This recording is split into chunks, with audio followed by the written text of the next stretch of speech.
So guys, here it is. I've been using the Google Pixel 10 Pro for a little over a week, and I have some thoughts about this device. Is it a perfect device? Hell no. Is it a great device? Yeah, sure it is.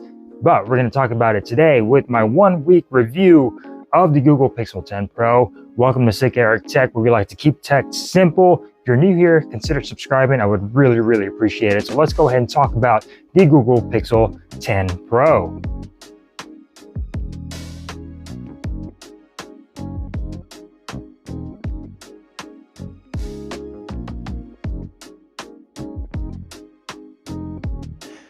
Alright, so I have been using the Google Pixel 10 Pro for a little over a week and have some thoughts, so strap in.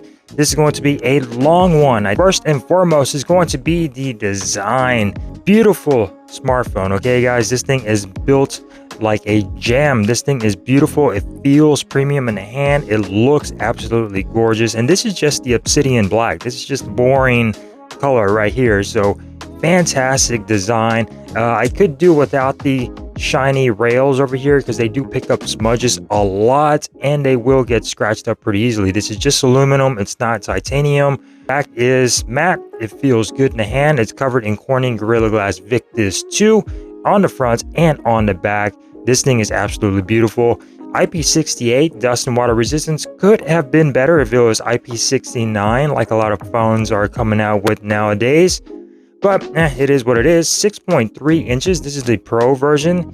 Really nice size in the hand. Nice cornered edges so you don't get that digging in your palm. This is the perfect size of a device, I think. It's not too big, it's not too small. And I usually like big devices. So design, absolutely killing it from Google with the Google Pixel 10 Pro.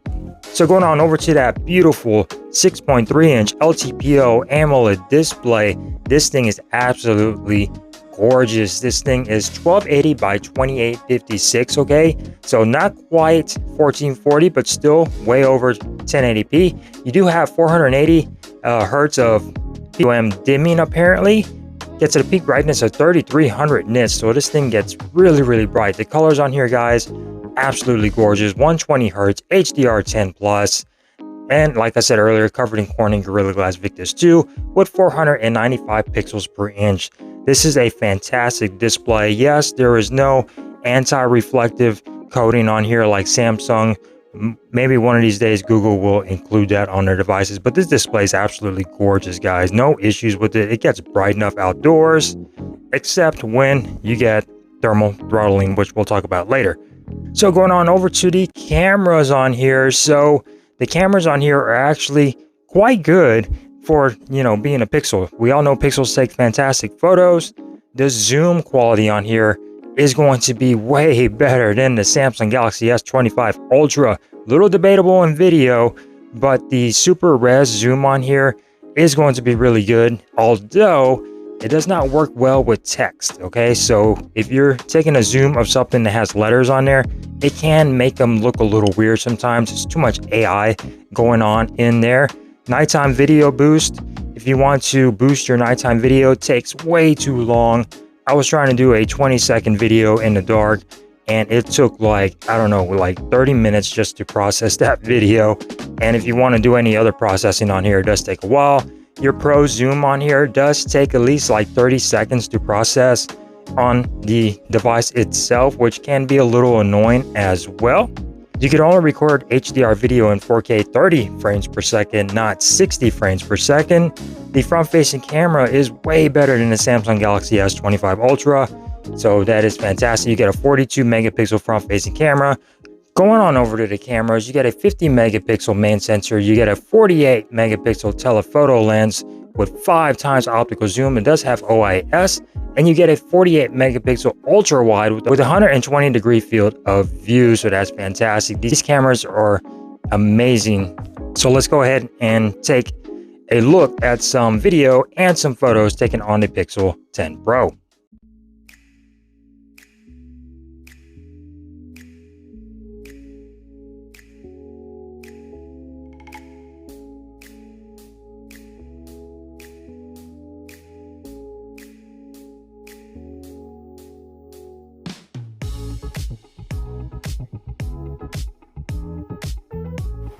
Alright, so here we got the Pixel 10 Pro doing blur video. Now, the Pixel can do 4K video, but only in full HD, so no 4K over here on the Pixel. But how does it look?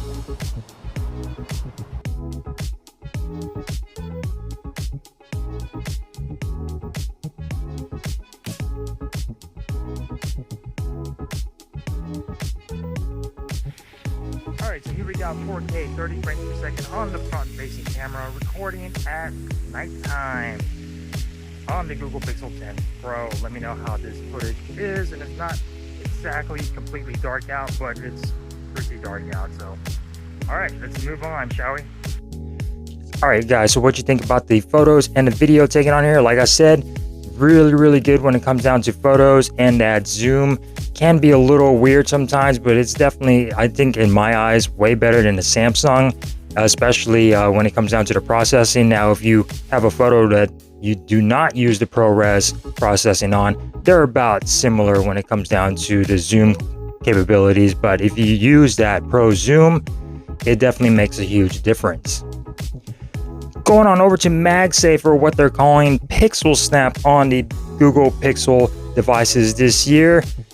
Fantastic, okay? You can use all your MagSafe stuff on your Google Pixel 10, 10 Pro, and 10 Pro XL, which is fantastic. You do not need a case either. I love this, okay? So iPhones have been having this for like, what, 20 years already? Now we get it on an Android phone, and apparently next year Samsung is going to include it on their Galaxy devices. So I definitely love this feature. You do not need a case to have your accessories or to mount this to your car or your charger. It does support Qi 2 wireless charging at 15 watts, but the XL supports 25 watts. So like I said, Samsung is going to do it next year. Google beat them to the punch. So really good to see MagSafe on an Android phone. Going on over to the battery life. So battery life for me has been absolutely fantastic on the Pixel 10 Pro. This does have a 4,870 milliamp hour battery, so just a little under 5,000 milliamps. You get 30 watt wired charging, you get 15 watt wireless charging, like I mentioned earlier, reverse wireless charging, and bypass charging on here, so that's fantastic. Battery life has been absolutely fantastic. So going over like a 12-hour a day of usage, I came home and I had about maybe 39% at the end of that 12 hours. And then I've been watching videos, streaming music all day, taking a lot of photos and a lot of video on the Pixel 10 Pro. And battery life is a champ on here.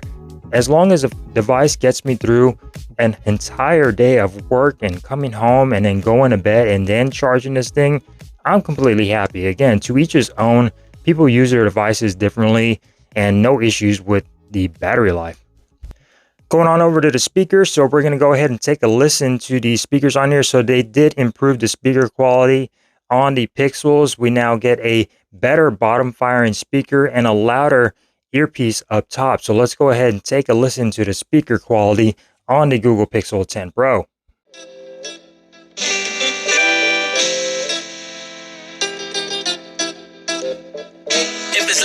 Everything touch my soul, touch my heart, don't judge my mental. They told me that life is simple, been real since Papa Pimple. I started out in the rental, Sonata, the presidential. Speak once and listen twice, they told me that less is simple. I'm observing in the room, I be flying all on the wall. Open mouth conversations, I leave you wanting some more. Cutting through the noise, I'm hoping I leave a scar. If you don't know where you been, how you knowing where you are? Just cruising the night, I'm grooving. Thought you said you was my type, I'm moving. So text back like shit, I'm gooey. I can match energies, babe, I'm moving. So off the time, check my notifications. Alright guys, so what did y'all think of the speaker quality? These things get loud. You really do not need a Bluetooth speaker when it comes down to audio on here. Of course, Bluetooth audio sounds absolutely fantastic. No issues there. Using headphones with a adapter for USB Type-C did sound a little weird. There was a little bit of cutting in and out. I don't know if it's just the Pixel or my adapter, but just throwing that in there when it comes down to using an adapter for USB Type-C and listening to audio. So going on over some of the bad things, I guess not really bad, but just stuff to talk about. So performance on here, okay? This has the latest Tensor G5 chipset, all right? So no longer made by Samsung. Fantastic. It's still not up to par to the Snapdragon 8 Elite processor, okay?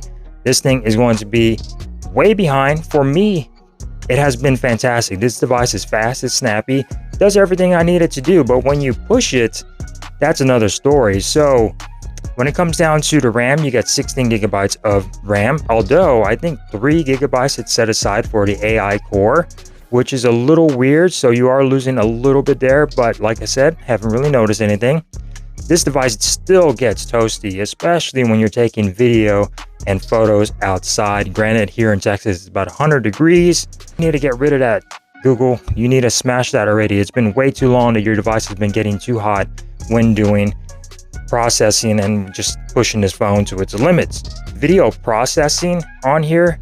So using Power Director, I was editing a video and I was processing a video, downgrading it from 4K to 1080p on here. It's about 10 minutes and it took 9 minutes and 23 seconds to convert that video on the Pixel 10 Pro. While on the Galaxy, using the Snapdragon 8 Elite processor, it took 3 minutes and 2 seconds to do the same clip, downgraded from 4K to 1080p.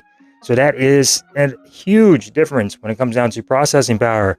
And that sometimes is the best way to determine a phone's raw processing power. Forget about benchmarks. Benchmarks are bullshit, okay? So don't pay attention to those. It's to actually push the device when rendering video and doing stuff like that, playing games. That's when you know the true power of a smartphone.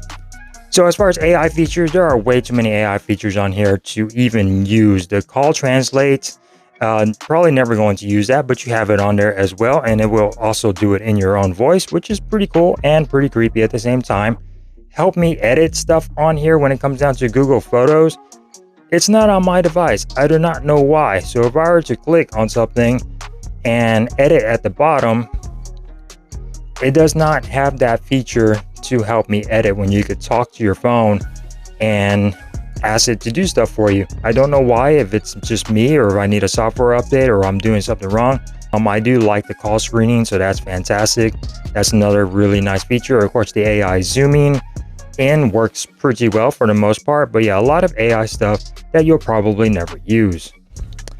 So I've only had about 2 updates on here, and there is still no full Material 3 expressive UI on here, just a little bit, okay? So you can change your icons on your quick panel, so that's fantastic. You can do a little stuff, but there's still not enough features, especially when it comes down to your clock and your lock screen and stuff. So for me, I want more Material 3 expressive UI stuff. Fancier clocks, really nice. I want this thing to be just a drastic difference, and so far we have not gotten the full update yet. So another thing I do not like about this is going to be the eSIM only. Definitely do not like that. As a reviewer, I'm constantly switching devices, and right now I'm stuck to the Pixel 10 Pro just because my SIM, not my only number, I got like 3 lines, but my main number is on this device, and I can't switch back to another device unless I go either to the store or call T-Mobile to activate my SIM card again. So yeah, eSIM only. Why Google decided to do that, to be more like Apple, I guess. Definitely do not like that. I really hope they bring back the SIM card tray next year for the Pixel 11s. But yeah, eSIM only, not a big fan of that. And going on over to some more customization. So the lock screen on here, the always on wallpaper, you do get an option for that. So that's fantastic. You can customize it and have always on wallpaper. But as far as when it comes down to clocks, we still get the same clocks we've had for quite some time already. And I want more options when it comes down to customizing your lock screen. And granted, like I said, they've been adding some stuff on here, which is pretty cool. And I definitely like it. So you do have some effects that you could add on here. You could add weather effects. You could add fog, rain, snow, or sun. I usually just keep it on local. And that's fantastic. You get cinematic, you get shape. So all of this, Google's on the right path. We just need some more customization for their lock screens. So going on over to storage. So starting off at 128, it's $9.99. That is expensive for a device with only 128 gigabytes of storage. You only get the UFS 4.0 storage on the 256 and above. So keep that in mind. You do not get that feature on the 128. So you're going to get faster writing speeds on the 256 and above when it comes down to storage. But why Google still offers 128, I do not know. They need to stop that in 2025. So a little bit of side notes. So everybody knows about the Android Auto issues. I did not have any freezing on here, although I did have a little bit of issues with the power button not working. Apparently that has been fixed. I'm using this on a Nissan, plugging it in. And on the second update that I've got, I think the power button has been fixed, has resolved. And any other issues with Android Auto also has been resolved. I've not had any issues on here. All right, so another side note, couple other side notes is going to be the in-display fingerprint sensor. This is an ultrasonic fingerprint sensor. They have definitely come a long way from the regular optical fingerprint sensors that they used to have, like on the Pixel 6. Those were annoying. This one is absolutely fantastic. It's fast, it's reliable, and I am using a screen protector, and this thing is absolutely fast. You do get facial recognition on here, so that's also another fantastic thing, and that's also very fast and reliable, as you can see right there. So yeah, fingerprint sensor, no issues with this ultrasonic. It's been fantastic. Signal for me has not been an issue. I know some people have been complaining about the modems of the Pixels, but this is the T-Mobile variant, and I have not had any issues with signal, drop calls, or anything like that. Wi-Fi has been pretty good as well, and I have no complaints when it comes down to connectivity and the speeds as far as downloading stuff and watching videos on Wi-Fi, watching videos on regular 4G or 5G. No issues there. So yeah, a couple other side notes right there for you. So yeah, I've been using this device for a week now, a little over a week, and those are my thoughts. I absolutely love it. And like I said, is it perfect? No. Is it as fast as my Galaxy S25 Ultra? No. But the zoom and the cameras and all of the AI smarts on here is what this phone is all about. Okay, it's not about power or brawn or muscle, it's about brain. So yeah, thank you guys for joining me here on Sick Eric Tech. If you enjoyed this video, give it a thumbs up. If you didn't, give it a thumbs down, and I will see you next time. Peace.